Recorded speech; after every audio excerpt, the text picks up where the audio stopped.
இப்போ என்னப்பா செய்யணும்? ஜோசப் விஜய் வச்சு தமிழ்நாட்டில் உனக்கும் ஒன்றும் ஆக போகிறதில்ல, நீ ஆட்சி பிடிக்க போகிறதில்ல. யார்? பாஜக. எனக்கும் ஜோசப் விஜய்க்கு தான் பிரச்சனை. நீ ஜோசப் விஜயை சிக்க வைக்கணும் சிபிஐ வழக்கில். குஜராத் படுகொலை பற்றி கேட்க போது அதே கருணாநிதி, அண்ணாவும் பேரறிஞர் அண்ணாவும் தந்தை பெரியாரையும் வழிவந்த அதே கருணாநிதி ஒரு வார்த்தை சொன்னார்.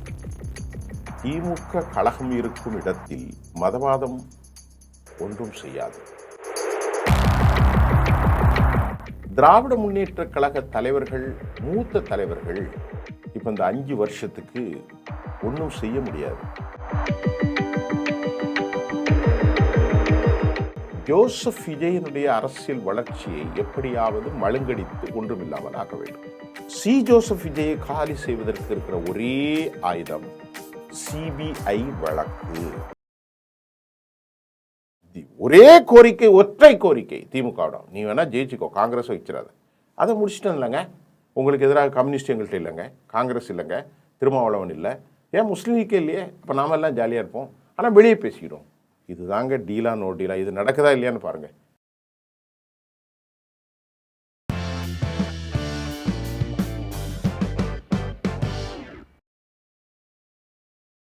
நேர்களே, இன்றைக்கு நாடாளுமன்றம் கூடுகிறது. நாடாளுமன்றத்தில் திராவிட முன்னேற்ற கழகம், உத்தவ் தாக்கரே மற்றும் சரத்பவாருடைய இந்த 3 கட்சிகளும் மாநிலங்களுக்கு பாதிப்பு ஏற்படாத விதத்தில் அவர்கள் ஒரு அமெண்ட்மெண்ட் 131, அதாவது டீலிமிட்டேஷன் கொண்டு வந்தால் ஆதரவு அப்படின்னு ஒரு விஷயம் சொல்லியிருக்காங்க.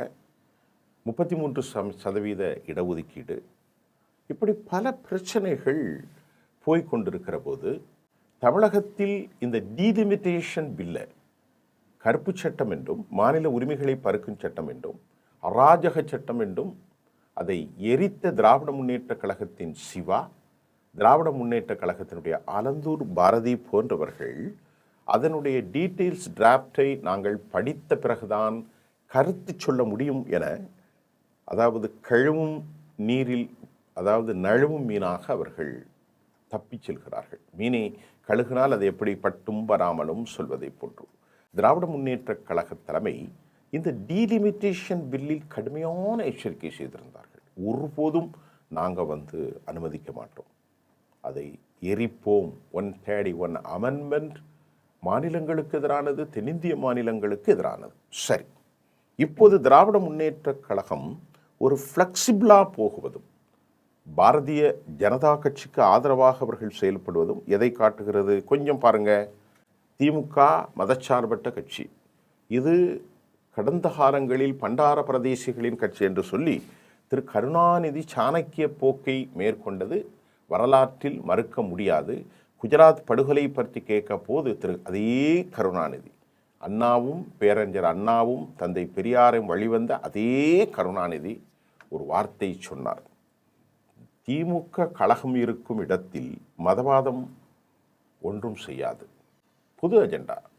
ஆக இன்றைய மதவாதத்தை விட அன்று ஒன்றுமே இல்லை. வஜ்பாயோடு மருமகனுக்கு, கருணாநிதியுடைய மருமகனுக்கு மனசாட்சியாக ஒன்றை வாங்கி கொடுத்து அவர்கள் தப்பி சென்று விட்டார்கள். அவர் கடைசி வரை வஜ்பாய் அரசாங்கத்தினுடைய பணத்தில் இவருக்கு ட்ரீட்மெண்ட் பார்க்கப்பட்டது. முரசொலி மாறனுக்கு இது கடந்த வரலாறு.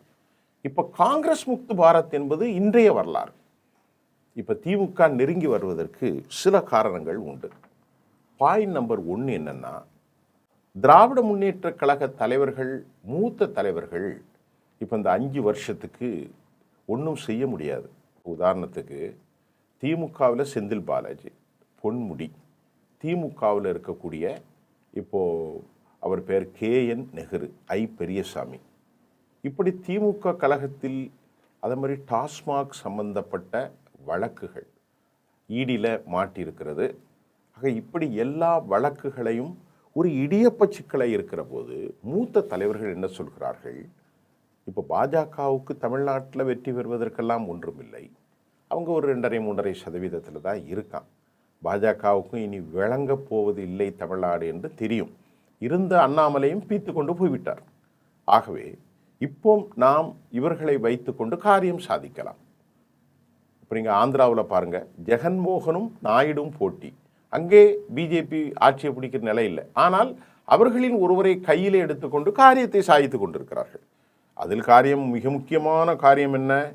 நாயுடு சிறையில் இருந்தார் 11 மாதங்கள், ஜெகன்மோகி 1.25 வருஷம் இருந்தார். இப்படி சிறை கைதிகளாக குற்றச்சாட்டில் பாய்ந்து கொண்டவர்களை எல்லாம் தனதாக்கி கொண்டார்கள். அப்படிப்பட்ட பாஜக தமிழ்நாட்டில் மூத்த தலைவர்கள் திமுகவில் சொல்வதாக ஒரு அரசல் புரசல் செய்தி, விஜயை காலி செய்து நாம் நிலைத்திருக்க வேண்டும் என்றால் பாஜகவின் அனுசரணை நமக்கு வேண்டும். இப்போ பாஜகவுக்கு இப்போ இந்த பில்லெல்லாம் பாஸ் பண்ணுறதுக்கு 119 இருக்குது, திமுக ஒரு 22. அதே போன்று 6 பேர் உத்தவ் தாக்கரே, 20 பேர் 2ஆக பிளந்துட்டாங்க. எங்கேருந்து?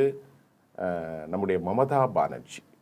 அப்போ 360ல் 219 ப்ளஸ்ஸு ஒரு 20 ப்ளஸ்ஸு 22 ப்ளஸ்ஸு ஒரு 6, இது சேர்ந்துட்டாலே அவர்களுக்கு ஓகே. இப்போ இது சேர்ந்து நேரடியாக ஆதரவு கொடுக்காம இவங்க எல்லாரும் வெளிநடப்பு செஞ்சுட்டாலே ஆட்டோமேட்டிக்காக பில் பாஸ் ஆயிரும். உங்களுக்கு புரியுதுன்னு நான் நினைக்கிறேன். 360ல் 210, அதாவது 319 இருக்குது. எங்க இவங்கள்ட்ட 360 தேவை, இருப்பது 319. அந்த 319 ஆதரவில் திமுக 22, மமதாவின் 20 ஆதரவு ப்ளஸ் சுப்ரியா சூலே அவங்கள்ட்ட பேசிக்கிட்டு இருக்காங்க, சரத்பவர் ப்ளஸ்ஸு சிவசேனா உத்தவு ஆதரவு.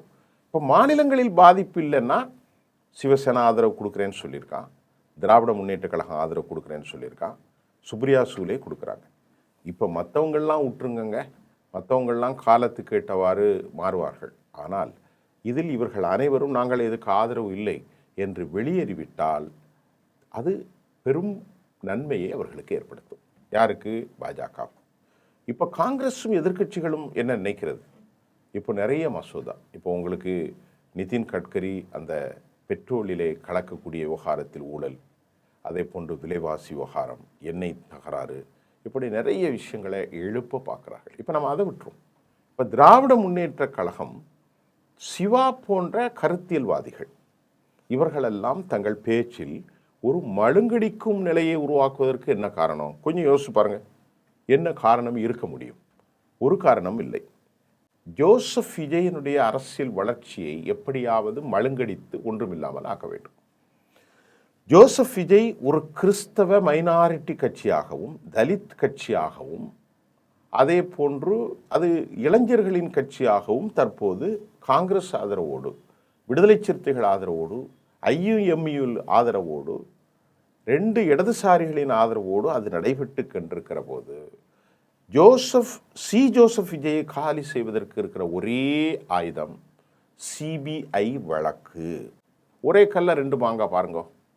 என்னங்க, கிறிஸ்தவ வாக்காளர்கள் எல்லாமே ஜோசப் விஜய்க்கு போட்டாங்க, தலித்துகள் எல்லாமே ஜோசப் விஜய் போட்டாங்க, 20-25% முஸ்லீம் வாக்காளர்களும் சாமானிய இஸ்லாமியர்களும் கூட போட்டாங்க.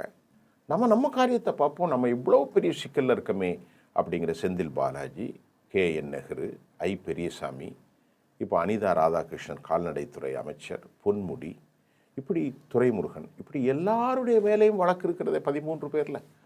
அதில் வழக்கு இல்லாத ஒரு ஆள் யார்? ஸ்டாலின். ஏன்னா அங்கே நாயுடு உள்ளே பிடிச்சி போட்டாங்க, அங்கே ஜெகன்மோகனை உள்ளே பிடிச்சி போட்டாங்க. அதே மாதிரி ஸ்டாலினை பிடிக்க முடியாது. இப்போ இவர்களுக்கெல்லாம் பெரிய அச்சம். திராவிட முன்னேற்ற கழகத்தில் பெரிய ஊழல் கரை படிந்த இந்த மாமன்னர்கள் இவர்களுக்கெல்லாம் எப்படியாவது நீங்கள் சேர்ந்து அதை சரி பண்ணிடுவோங்க, நாம் இப்போ 5 வருஷத்துக்கு என்ன பண்ண முடியும், நமக்கு மேலே ஒரு ஒரு ஒரு நல்ல ஒரு அஃபிஷியல் பாடி வேணும் அப்படின்னு ப்ரெஷர் கொடுத்ததாகவும், இப்போ இந்த சனாதனம்னெல்லாம் பேசுவது ஒன்றும் பெரிய பிரச்சனை ஆகவில்லை. வடநாட்டில் சனாதன பிரச்சனையிலே உதயநிதியை எதிர்த்து வழக்குகள் தொடரப்பட்டது. அதையெல்லாம் பாஜக ஒன்றும் நினைக்க மாட்டார்கள், தெரிந்தவர்கள் தான். அவர்களே பெரிய பிராமணர்கள் ஆட்களே டீக்ரேட் பண்ணக்கூடிய ஆட்சி தானே மேலே நடந்து கொண்டிருக்கிறது. மோடி அவர்களும் அமித்ஷா அவர்களும் பிராமண தலைவர்களை, பிராமண தலைமை இல்லாத ஒரு கட்சியை உருவாக்குகின்ற போது இதில் சனாதனம் என பாதிக்கப்படுகிறது அவர்களுக்குத்தான். அப்படிப்பட்ட ஒன்றில் உதயநிதி எல்லாம் அவர்கள் சகதியை மிதித்து தண்ணீரை காலை கழுவி சென்று விடுவார்கள் அரசியல்வாதிகள். இப்போது திராவிட முன்னேற்ற கழகத்திற்கு கொஞ்சம் அழிச்சு பார்க்குறது. தென்னிந்தியாவில் தென் மாவட்டங்களில் அனிதா சொன்னார், சிவா மந்திரியாக போகிறார், ஆலந்தூர் பாரதி படித்து பார்க்கணும், திருச்சி சிவா படித்து பார்க்கணும். எரித்ததை, கருப்பு சட்டம் என்றதை, மனித விடுதலைக்கு எதிரானது, தென்னிந்திய மாநிலங்களுக்கு எதிரானது, மக்கள் விடுதலைகளுக்கு எதிரானது, பார்லிமெண்ட் டெமோக்ரஸிக்கு எதிரானது என்றெல்லாம் சொல்லி இந்த டீலிமிட்டேஷனை பெரும் ஆர்ப்பாட்டம் செய்த திமுக இப்போது ஆதரவு கொடுக்க வரப்போகிறது. இப்போ என்ன சொல்லுவாங்க, நேற்றைக்கு கூட அவங்க மெதுவாக வெளியேறுறாங்க. அப்படியே அதாவது இதெல்லாம் ஒரு நடிப்பு. வெளியேறுற மாதிரி வெளியேறி இப்போ திமுக வந்து இந்த 20 பேராக கூட்டி வச்சுருந்தாங்க. யாரை? மமதா பானர்ஜி. உடனே நாங்கள் வெளியேறணும்னு வெளியேறிட்டாங்க. இது ஒரு நடிப்பு.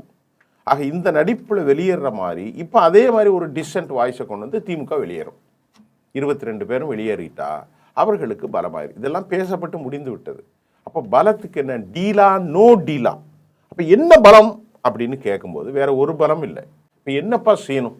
ஜோசப் விஜய் வச்சு தமிழ்நாட்டில் உனக்கும் ஒன்றும் ஆக போகிறதில்ல, நீ ஆட்சியை பிடிக்க போகிறதில்ல. யார்? பாஜக. எனக்கும் ஜோசப் விஜய்க்கு தான் பிரச்சனை. நீ ஜோசப் விஜயை சிக்க வைக்கணும் சிபிஐ வழக்கில். அதன் மூலம் அவர்களை பல பேரை, ஆதவ் அர்ஜுனா, அப்புறம் வேற யார், ஆனந்த், புஷி, இவர்களை எல்லாம் க்ளீனாக அதாவது அப்புறம் நிர்மல் குமார் வாஷ் அவுட் பண்ணிட்டா கட்சி தலைமை இல்லாமல் கலகலத்து நிற்கும். அப்போது நாம் எடுத்துக்கிடலாம். No deal. நாங்கள் ஒவ்வொரு பிரச்சனையிலும் இப்படியே பேசிக்கொண்டு மதச்சார்பட்டம் மனித எல்லாம் சொல்லி கதையை கொண்டு போகலாம் என்று இன்றைக்கு எப்படி மமதா பானர்ஜி அனைத்து கட்சி கூட்டம் நடத்தும் போது மமதா பானர்ஜியினுடைய ரைவல், அதாவது அவர்கள் வெளியேறினவங்க இங்கே வரக்கூடாதுன்னு சொல்லி இவங்க நல்லவங்களை மாதிரி பாஜகவுக்கு எதிரானவர்கள் மாதிரி வெளியேறிட்டாங்க. இதே போல் ஓட்டெடுப்பு நடக்கும்போது வெளியேறுவாங்க திமுக. அப்போ எனக்கு என்ன லாபம், உனக்கு என்ன லாபம்? எங்கள் கட்சியில் இருக்கக்கூடிய இந்த டாஸ்மாகோ, அதே போன்று செந்தில் பாலாஜி கேஸோ, பொன்முடி கேஸோ, KN நேருடைய அமலாக்கத்துறை 2000 கோடி 1000 கோடி ஊழல்கள் இன்னும் நிறைய இருக்குது. எதுவுமே நீ கண்டுக்கிடக்கூடாது. சரி, கண்டுக்கிட மாட்டான். ரெண்டாவது, ஜோசப் விஜய் அவரால் தான் வந்துச்சு, காலையில் வர வேண்டியது லேட்டாக வந்தனால நெருக்கடி வந்துச்சு அப்படின்னு விஷயத்தை கொண்டு போகணுங்க. சரிங்க, கொண்டு போயிடலாம், அதுலேயும் பிரச்சனை இல்லை. கடைசியில் எல்லார் மேலேயும் CBI, central bureau of investigation நடவடிக்கை எடுக்கணும். இதன் மூலம் அந்த கட்சி தொய்வாயிரும். நாங்கள் இதை பெரிய புரபகண்டா பண்ணுவோம், 41 பேருக்கு இப்படின்னு. இதெல்லாம் நோ டீலா நம்ம 2 பேரும் பார்த்துக்கலாம். அது மாதிரி நீங்கள் சொன்னால் காங்கிரஸ் தான் நாங்கள் வெளியேற்றிட்டோமே, காங்கிரஸ் தான் இல்லையே, காங்கிரஸ் முக்து பாரத் ஆக்கிட்டோமே. ஒரே கோரிக்கை, ஒற்றை கோரிக்கை திமுகவிடம், நீ வேணால் ஜெயிச்சுக்கோ, காங்கிரஸ் வச்சிடாத. அதை முடிச்சிட்டோம் இல்லைங்க. உங்களுக்கு எதிராக கம்யூனிஸ்ட் எங்கள்கிட்ட இல்லைங்க, காங்கிரஸ் இல்லைங்க, திருமாவளவன் இல்லை, ஏன் முஸ்லீம் லீக்கே இல்லையே, இப்போ நாம எல்லாம் ஜாலியாக இருப்போம், ஆனால் வெளியே பேசிக்கிறோம். இது தாங்க டீலா நோ டீலா. இது நடக்குதா இல்லையான்னு பாருங்கள். இதை தான் நான் ஒன்றில் இன்னும் நிறைய கருத்து இருக்குது, அதில் நிறைய பேசி நேரத்தை நான் வீணடிக்கிறதுக்கு விரும்பலை. மீண்டும் அடுத்த சீரை சந்திக்கிறேங்க. நன்றி.